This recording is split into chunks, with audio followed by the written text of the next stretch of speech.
Hello, everyone. Welcome, welcome. Just going to give people a few minutes to sign in.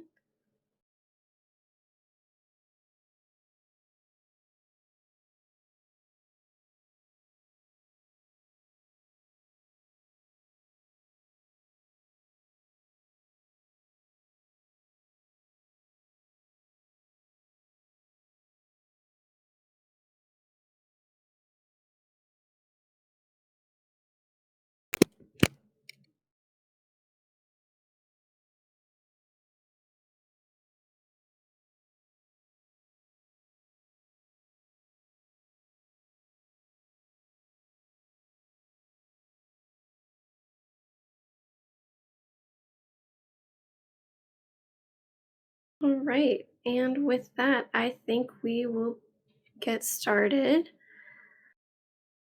Okay, so hello, everyone, and welcome to our information session on the installation process and obtaining quotes for electric vehicle chargers. My name is Brittany Breen, and I am a senior program associate at Fourth. Fourth is in partnership with the Oregon Department of Transportation to provide outreach, education, and technical assistance for ODOT's Community Charging Rebates program.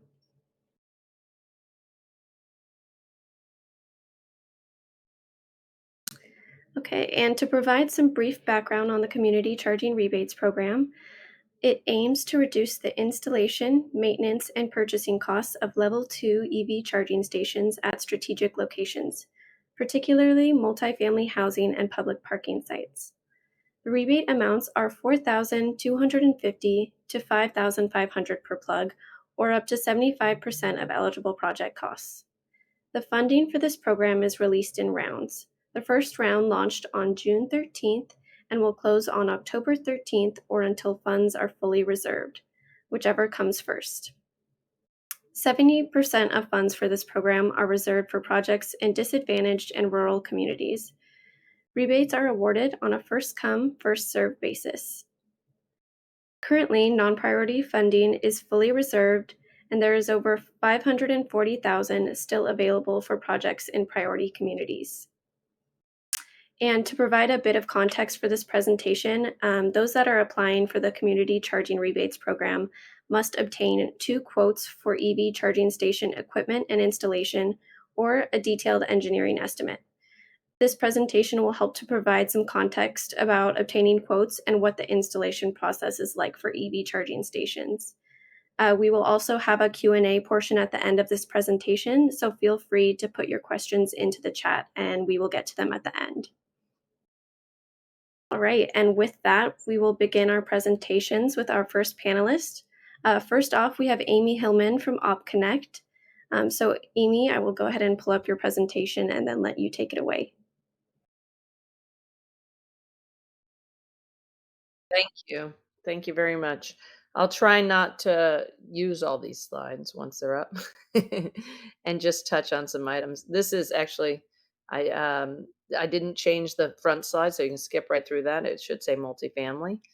Um, so about OpConnect, I mean, we're a local EV charging station, mostly software network and supplier of hardware, based in Portland, Oregon since 2012. We have a lot of ports. That's kind of old. We are an MBE, meaning we're African American and veteran owned. And we have a lot of partners, but one thing that we do, I've been in the industry since 2011. We just focus on fleet, multifamily, and workplace. We don't do malls or REITs or stuff like that. Next slide.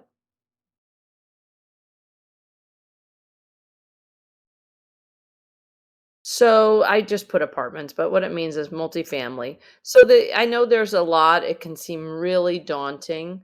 One, there's many first steps you can take. One is if you have an electrician, you can call them, or if you have someone who's an installer, you can call them, or you can call it an EV supplier like myself. You can also call your utility. I hate to give you 4 first steps, but maybe the first step is in your mind, think how many stations would we want and why? And you can, I put that the first question is power available? Often in older buildings, there's not enough power for one station. So, that's going to be an issue and make it more expensive. So, can you look at your panel? Many people call it a breaker box or a panel. You open it up, you look in, and you see, is there blank breaker spots? You might not want to do that. If you do, great. If you don't, great. You can call someone like myself or Michael, probably, or your utility like Steven.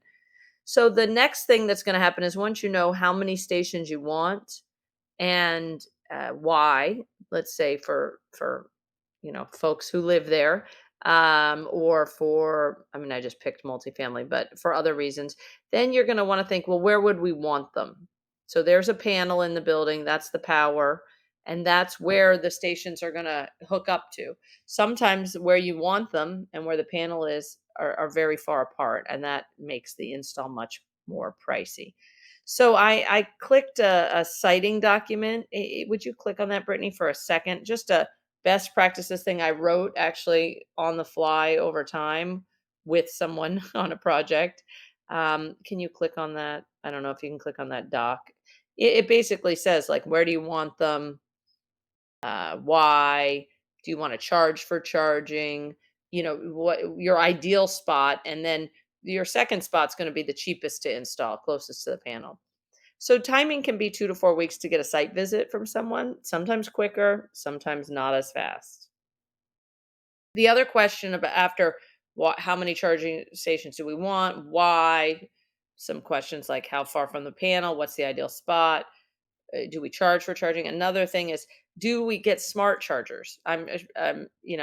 That's understanding why would we make them like a cell phone versus a dumb phone. And the reasons why I'm a big believer, you don't always have to have network stations. Sometimes it's going to save a world of hassle if you don't need them, meaning you don't need to control access, you don't need to charge for charging, you don't need data, you don't need to do mixed use pricing. Anything that the internet allows you to do is why you need a smart charger. And then just like your cell phone, there's a fee. So is that fee worth it? Sometimes it isn't. There's many use cases where I would myself, even though I've done smart charging for the past 12 plus years, I would buy non-networked, i.e. dumb charging. So one thing you want to know for connectivity is there's a few different kinds. There's cellular, that's the most common. In rural areas, that's often not available. I've heard stories for years of rurally placed charging stations on cell signal not working, not being able to do the things the smart charger should do. There's also Wi-Fi if the building happens to have good Wi-Fi. There's also Ethernet if you have a new build. A hard cable connection is very nice. And then there's a fourth thing, which I don't even address here, but for rural areas, I often do Bluetooth, which is basically a hack for connectivity. You can still charge for charging, you can still get the data, but you can't get it in live time. Some utilities are okay with that, some do not prefer it. So you find out what is their cell signal at the site. You guys don't have to do all this. This is what folks like myself or others would talk you through. Do you need load sharing? In those instances where I said there's not enough power in the building, you might need to use what I call a hard share at the circuit breaker, or a share at the system level with the software. A per port cost for a network charger can cost anywhere from $100 a year per port to my top end is 240. I've heard a little more. DC fast chargers are more. And you control the fees. The site controls the fees. Can you go to the next slide? I think I say more about it. So, yeah, and that last bullet point, for whatever reason, I put it over there. You set the fees. The customer would set the fees. That we collect the money from the drivers, for instance. We're just one of many companies who does this, and then we mail or ACH all the net revenue to the host every month to cover your power bill. Now, when you set the rate to the driver, we're going to take the transaction fees from that fee. So you want to keep that in mind. It's 10%. It covers credit card fees and accounting, the reporting, and the ACHing. So for purchase of stations, there's one thing most of us, when we do it, we talk about a dual port pedestal station. That's 2 units or 1 unit with 2 cords. It can be either on a pedestal in America on cement, bolted to the ground, or a pad that's poured on grass. The general cost, my costs of a dual port pedestal station are 4 to 5,000 for 40 amps, 50 same. They can go up. There's a what I used to call the Cadillac, but now I call it the Tesla, and well, the Tesla, maybe I'll call it the Porsche. Like a charge point station might be 8,000. So they range.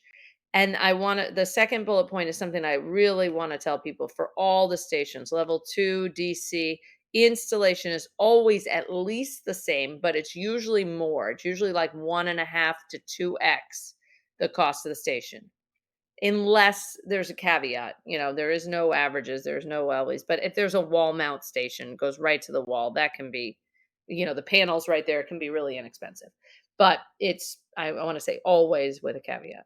It's, so for instance, the average cost to install a dual port charging station in the country right now, a year and a half ago, I was saying 12,000. Now I haven't seen a bid under 16 in a long time.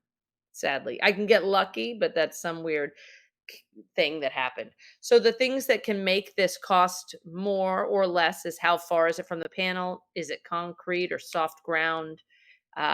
Is it bollards needed? Wheel stops are less expensive than bollards, for instance. Is it? I'm sure Michael and Stephen can get to more things. There's many. Oh, do you need a breaker upgrade? Do you need a new panel? That's a whole nother. That's a whole nother. If you're getting into the new panel land, that's tough. That's also a lot of time. So for the connectivity costs, I think I said that before. The connectivity. There's a few different ways you load share if there's not enough power. It collects money. Mixed use pricing is a common thing. Let's say employees, you want to charge one rate for charging, and residents another, and work. Fleet is free. You can do all that with a networked station. Next slide. There's a variety. I mean, if you're with a truly open network, which is a whole nother conversation, meaning just like your cell phone, this iPhone I own with Verizon, I can take it to AT&T or someone else, use the phone and get another network on it. It's very similar to that. There's companies who, though they have the capability, they will never put another network on their station. So if you're with a truly open network, generally you're going to have a lot of choices of stations available. So you can decide based on the weather conditions, based on outside, inside, based on amperage, power available, what you can get.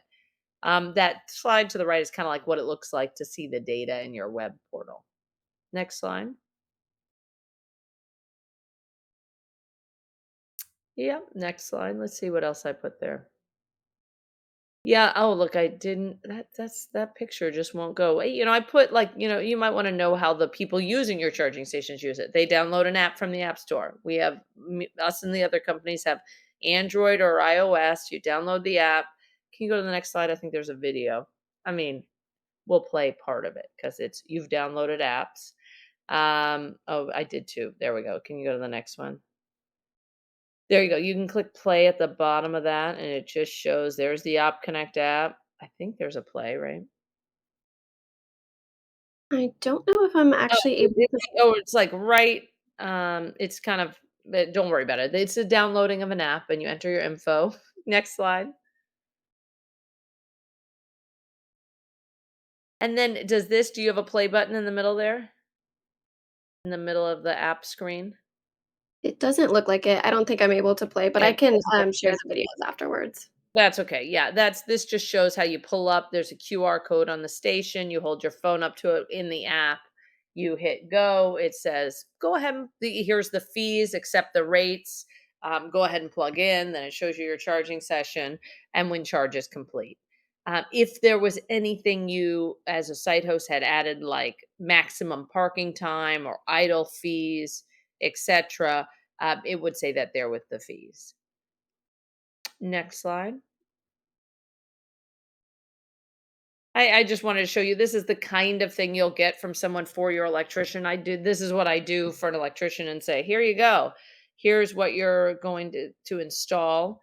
Can you give us a quote for, 2 dual port PEDs or 2 wall mounts with this 40 amp version? Actually, that one now has a 5-year warranty. So this is what you call a spec sheet. And the next slide is, I gave our pedestal footprint. So if someone's planning, let's say there's ADA on the sidewalk and they don't want the PED, That's a pretty bad version, but you have the size, so you wouldn't want the pedestal to interfere with the ADA code on the sidewalk. You'd want to go out, that kind of thing. So that's generally what I give the electrician bidding the job, who either we work with or is a site's existing electrician or someone else entirely. Next slide. That might be it. Looks like that's the last Yeah, one. I just threw some stuff. I'm sure it's gonna be more questions than answers that I provided because it does seem like a lot, but, for the electrician, we give a site walk checklist. For the site, it's mostly about starting broad. How many would you like and why? And this ODOT grant is gonna be very, very helpful in helping to shave some of these costs. Thank you. Look forward to the questions. All right. Thank you so much, Amy. With that, we will pass it over to Michael. Let me get your presentation pulled up here. All righty. Take it away.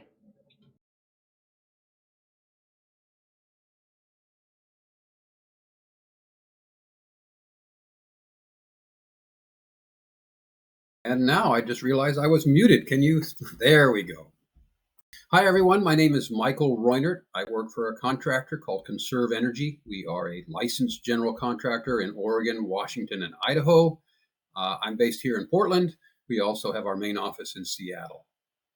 We're a specialized contractor. We specialize in commercial and industrial energy efficiency projects. Been doing that for over 10 years. In addition, we sell and install commercial EV chargers. That's just a quick little bit about who we are and what we do. If you could go to the next slide, please. I'm going to have some overlap here with what Amy said, so I'll try not to spend too much time on that and focus on some additional information. So one of the questions that customers often ask is, what do I need to have if I want to have level 2 EV chargers on my property? And here's a quick checklist. You're going to need dedicated parking spaces for electric vehicles, at least one per vehicle. And ideally, if you set up your pedestal or wherever you put your chargers in between spaces, if you can have 2 adjoining spaces per charger, that way you don't have to move a vehicle every time somebody else wants to charge. You'll need power, as Amy mentioned. Level 2 chargers run on 240 volts. Ideally, you'll have a dedicated circuit for each charger with a minimum of 40 amps available, and going up to 100 amps would be ideal. If you happen to have 3-phase power, 208 3-phase power is okay for level 2 chargers as well. The actual conversion, I won't get into the details, but the actual conversion of AC to DC, so AC power is what the utility gives you, DC power is what the batteries need to charge, for a level 2 charger is done in the car, and therefore there will be limitations based on how big a charger they built into your car. But some of the newer vehicles, or if you have a big vehicle like a Ford F-150 Lightning, will take a higher level of charge. They've built a bigger level of charger into the car, and that's why you might want to have a larger circuit so those cars can charge more quickly. Also touching on another point that Amy raised, what if you don't have a dedicated circuit for each charger? Well, you can share them. And at least with many of the commercial chargers, you can share them. And this is one of the reasons you might want to get a commercial charger with networking capabilities rather than a basic, what I would call a home charger, is because you have now this ability to share a circuit. What they'll do is when the first vehicle pulls up and starts charging, they'll get the maximum charge rate. But if a second vehicle charges up, or a third or a fourth, depending on how you set it, they'll now slow down the charging for everybody. And you can set in the software how that happens. But basically, you'll slow down the charging for everybody. And by so doing, you'll make sure you don't trip the circuit breaker. And then the last thing you'll want on your site, as Amy also mentioned, is internet connectivity. Cellular is usually the preferred, but we can also work with Wi-Fi or LAN. And the reason for that, access control. So who can plug into your charger? If you have a home level 2 charger, the access control may be your garage door. When you close the garage door, no one else can use your charger. If you're in a parking lot, a public parking lot, or maybe a multifamily or a business, You want to make sure you have some way of managing who can get into that charger, and that can be done with the software if you have internet connectivity.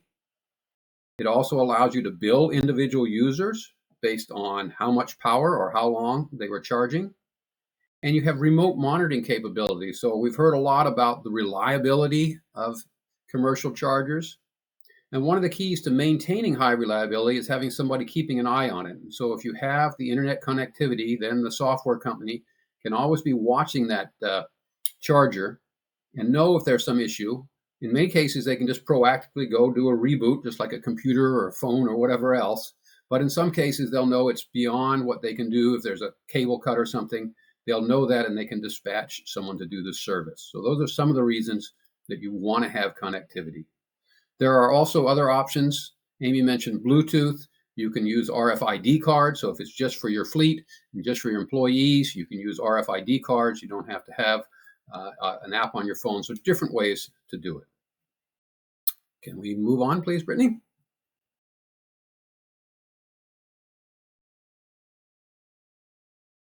So the site visit, what are we going to be looking for? The first thing we want to do is talk to you and understand how many chargers do you want? What capacity do you want on those chargers? How do you want to do the access control? Do you want to charge for use? Do you want to just make sure that it's only for your employees? All those kind of things. Once we have that, we'll have a pretty good idea of how many chargers, how big of chargers we're looking for. Then we'll look and see what power is available. So what's the capacity of the existing switchgear, which is what the utility provides, and then the panels, which is your breaker box. And where is it located? Is it in some central location? Is it off on one side? We'll need to understand all of that. Then we'll look at where do you want the chargers? And how far is that location from the panels? In some cases, I looked at one last week and it was 20 feet away, just basically right out through the wall, and we were there. I looked at another one more recently, and it had to come across the parking lot, which meant I had to do underground boring, and that made it, a lot more difficult. But I had to get all that into my bid. And then we want to look at how are you going to mount the chargers? Is there a wall right there where you can mount them up, or is it kind of right in the middle of the parking lot, and we need to have one of these pedestal units that we can mount them to? And then we'll also look for what is the internet connectivity. Is there a good, strong cellular signal? If not, is there a strong Wi-Fi signal? Or possibly, is there a local area network available? So those are all the things that we'll be looking for when we come out and do a site visit. Next slide, please. Everybody wants to know, how much does a level 2 electric vehicle charger cost? You got one number from Amy. I don't think I'm going to be that different. So the basic level 2 charger, this is what you have at home. This has no access control, doesn't have any of the other features. You can typically buy those for $500 to $1,000. And then if you want a commercial network level 2 charger, typically you're looking at $2,000 or $3,000 per charger or per port, depending on how you want to look at that. So that's the hardware. Now you have the software. Ballpark, around $100 a year for cellular connectivity. We don't need a lot of bandwidth, so we don't need a high-speed connection. We just need to have a good, strong connection.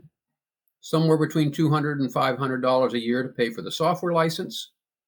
And then there will be these transaction fees that get billed to whomever uses the charger. So you as the charger owner won't pay the transaction fees, but when somebody uses their credit card or the app to pay for the power, they'll get charged another 4 to 10% is kind of the ballpark number on top of the actual cost. And then Amy teed it up great. Installation, if you have a very simple one, I had one where there were old EV chargers there already. All I had to do was take out the old EV chargers and put in some new ones, put in a little bit of conduit. That's pretty cheap. If I have to go boring underground and putting in a new pedestal, that gets more expensive. If you don't have enough power already from the utility, we have to get a new service. They'll charge for that. They'll charge for their coming out and figuring it out. Then I have to have my electricians come and figure out how much does it cost to put in the switchgear, and then we'll put in a new panel. And from there, then we'll get to your final cost for putting in an EV charger. And I have one more slide.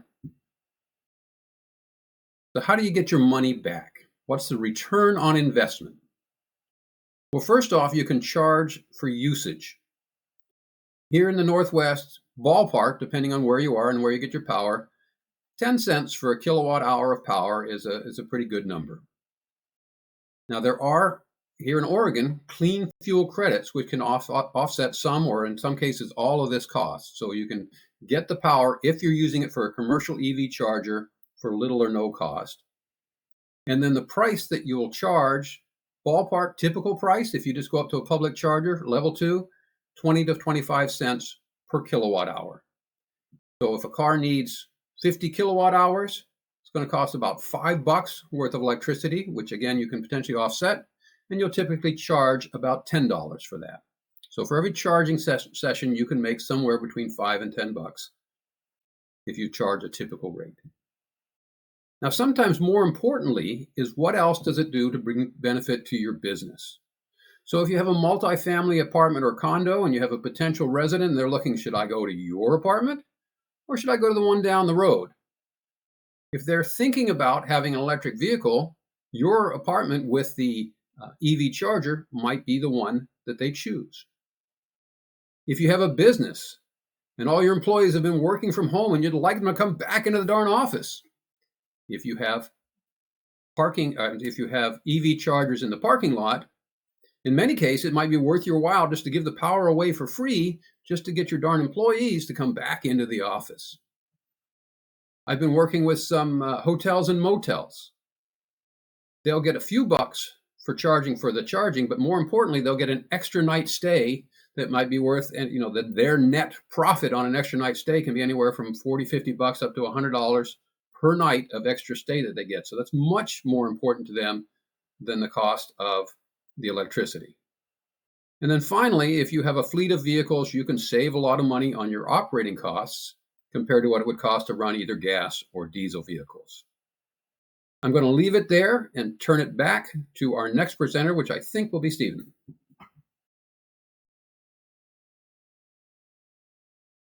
Thank you, Michael. All Great. right. Yeah, thank you so much for that, Michael. And I'll pass it over to Stephen Alleman from Pacific Power. Great. Thank you, Brittany. So I do not have slides, so apologies for that. I'll be sharing the resources that I'm talking about today in the chat. Most of them can be found on our website. So as Brittany said, I am with Pacific Power. My name is Stephen Alleman. So, I really liked where Amy first phrased it is like, there are, potentially 4 different starting points. And one of them that Amy mentioned is, talking to your utility. So, talking to your utility is going to look different, depending on who your utility service provider is. So, take this with a grain of salt because I can only talk or speak to, um, Pacific Power's practices and programs. But really, the first step for Pacific Power is probably applying for our technical assistance program. The technical assistance program is a really helpful resource for specifically non-residential customers. And it helps. Essentially, we send out some folks to a site walk, and they'll inform you about any utility side upgrades that need to happen. They'll give site recommendations, so kind of look at potentially your fleet, your charging needs, look at the existing power supply, and say, hey, I know you're looking for 8 chargers or something like that, but maybe it makes sense to scale down to 6, and then once we have these upgrades, go to 8. So you can get different types of insights like that. As I mentioned, they'll give you some cost estimates as well, and then give you some timeline estimates for how long those utility side upgrades may take. This is also a very important step because they can inform you of any incentives that you might qualify for with the utility. So yeah, and that can be used to really loop us into the process and this project right from the get-go, which is a really, really helpful resource for us and for you. I do want to mention that this doesn't count as a formal detailed engineering plan. So if you were planning to, use that for applying for ODOT's rebate program, I would recommend doing this in conjunction with getting either the formal engineering plan or those 2 estimates from an EVSE or EVSP. All right. Oh, and I should also mention, before you even do any of that, it probably makes a lot of sense to review all of the program requirements for the ODOT rebate program as well as the Pacific Power program. Both programs have qualified product lists, so you want to make sure that the vendors you're getting quotes from are vendors that are going to be on those qualified product lists. So just something to consider. All right, and I will talk about our rebate program for a little bit. So Pacific Power's non-residential EBSE rebate program has kind of two different audiences. One is just your standard commercial audience, and then the other is your multifamily unit dwelling property owners.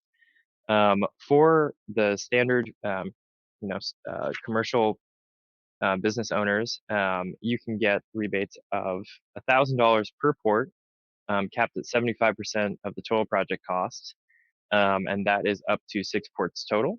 And you can stack this with the ODOT rebate as well.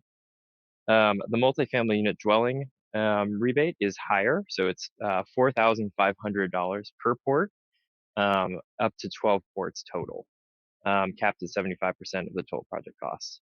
And you can also stack that with the ODOT rebate program. I would encourage anyone to, apply to, if they're a Pacific Power customer, apply to the Pacific Power program first. But in case you've already applied to the ODOT program and weren't aware of the Pacific Power program rebate program, you can still apply within 365 days of installing the charging infrastructure. So yeah, I will post those resources in the chat, but that is it for me. Looking forward to the questions.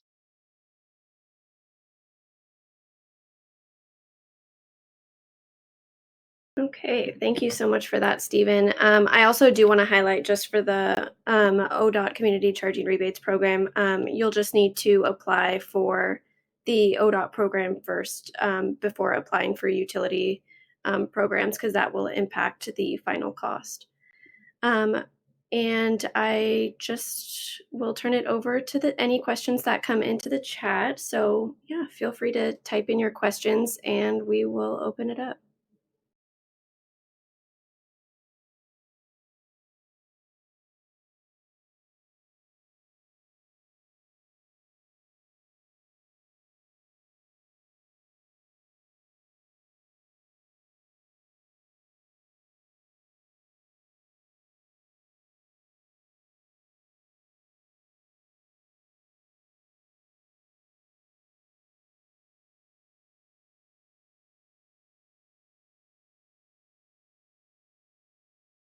If there aren't any questions at the moment, too, we have some questions that we have prepared for our panelists.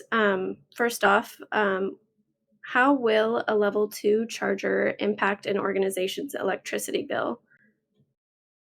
Oh, I love that one. But Michael does too. So Michael said on his slide that, the average power cost in Oregon area is, around 10 cents a kilowatt hour. So one thing I say is, if you were paying 8 to 10 cents a kilowatt hour and you had a vehicle, the total miles driven of the vehicle was, 8 to 10,000 miles a year, it can be a variety of vehicles charging, then you'd spend, and Michael, tell me what you think, and Stephen, I say around $500 a year. At that's the power costs, but it can vary based on demand charges and other factors. And you know what? I should have let Stephen answer, but I just said this yesterday to someone after looking again.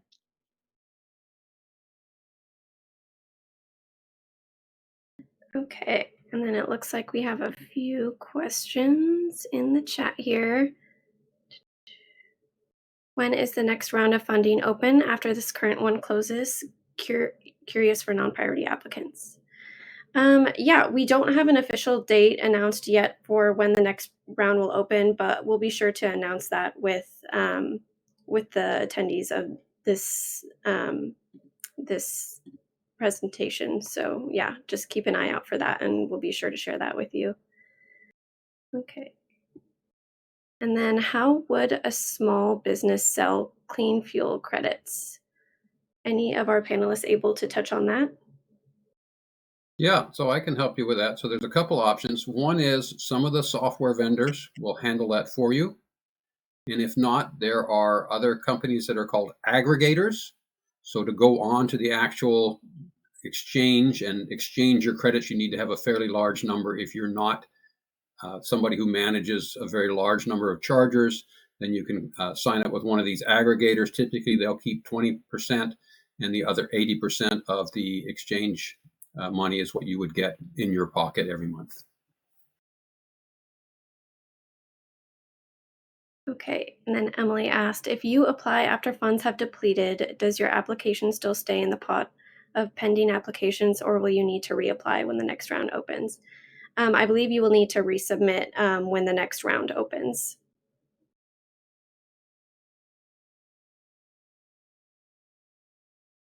Okay, and then Mike Kunert, it took 6 weeks to get a ballpark quote from Pacific, but still do have a firm quote.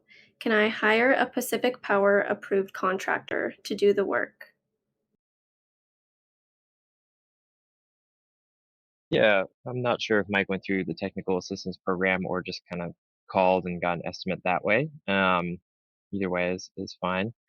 Um, we don't have like trade allies, so we don't have like approved contractors for that work.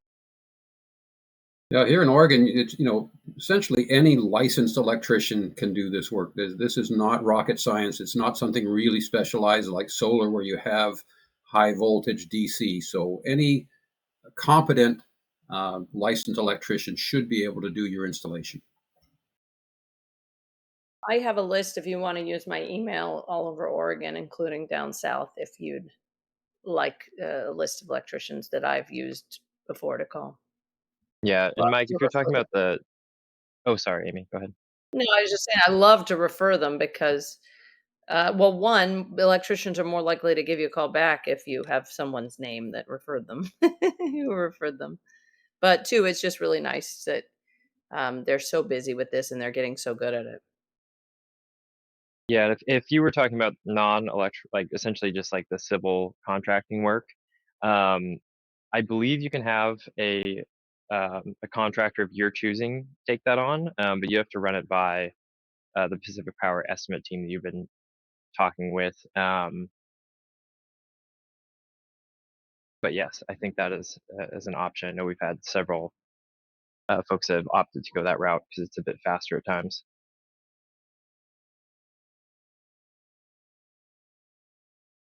Okay, any other questions?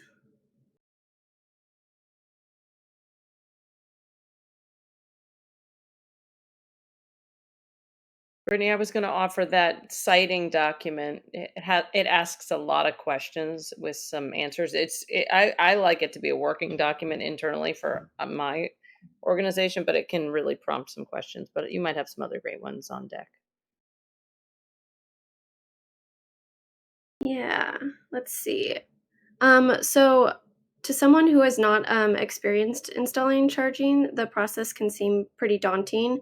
Where would you recommend someone get started?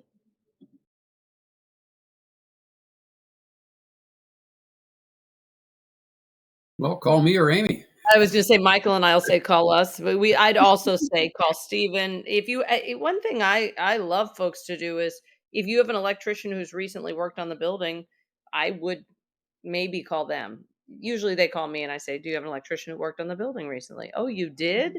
You should always talk to your electrician because they know that building. Yeah, and that's the purpose of our technical assistance program too, is to kind of take that daunting first step and make it a little easier to navigate. So I would encourage, people to apply to that program first, rather than just calling me out of the blue.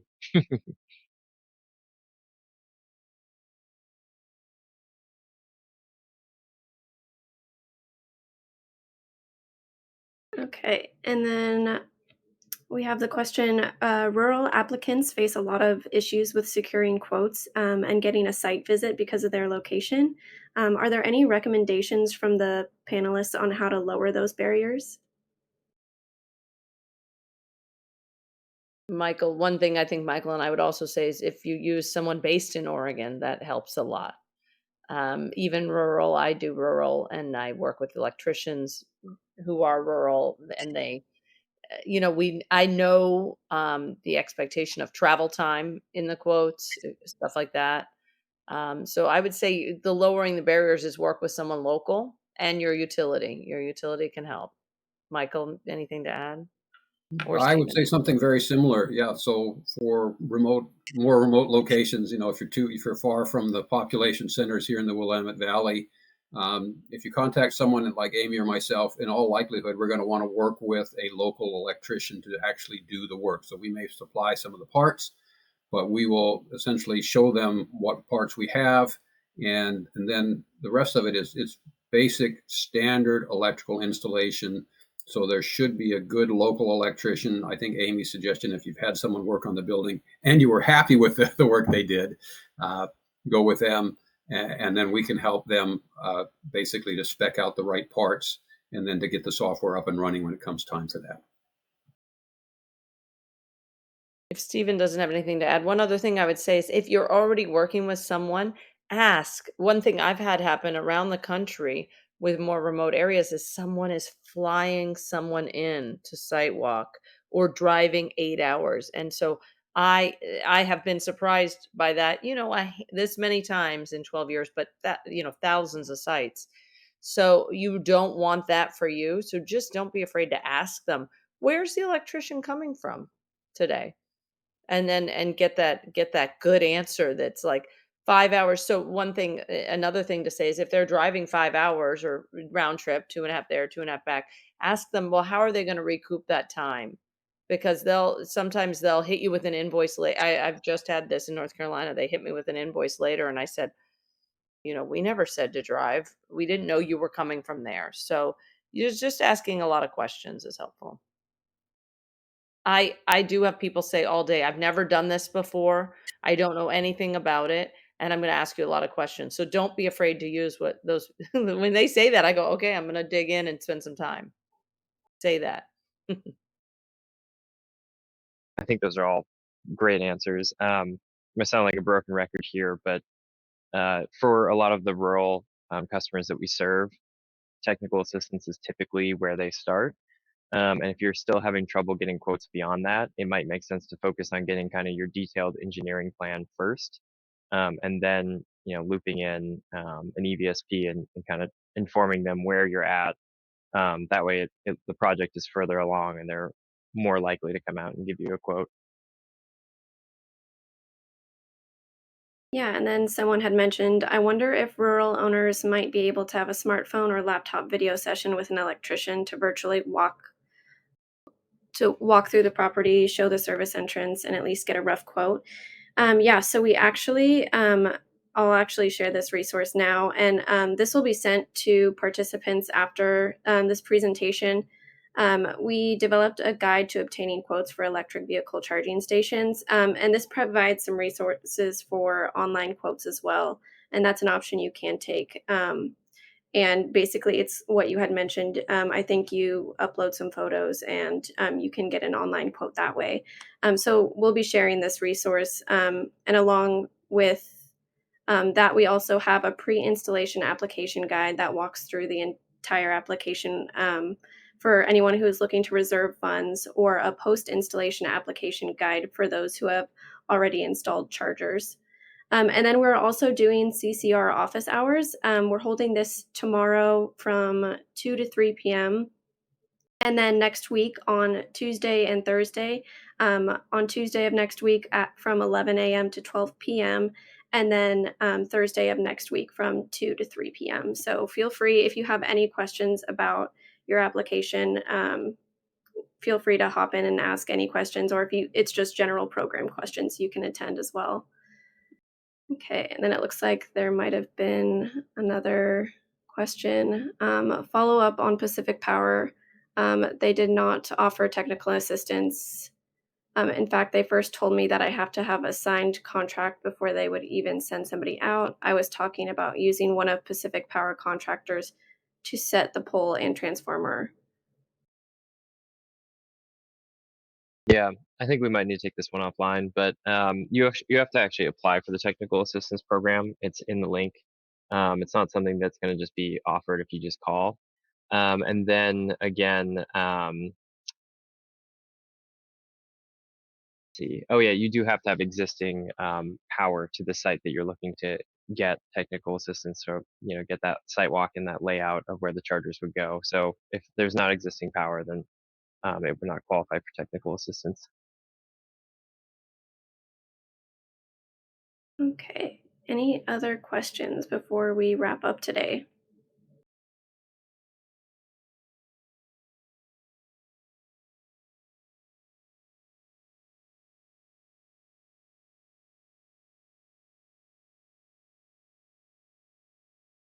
All right. Well, then, thank you everyone for attending today, and thank you to our panelists for presenting. Yeah, thank you so much. Again, we'll be sharing resources after this presentation, um, the ones that are mentioned on this slide. And if Amy and Michael have resources that they would like to share, they can send that to me and we'll share it with everyone.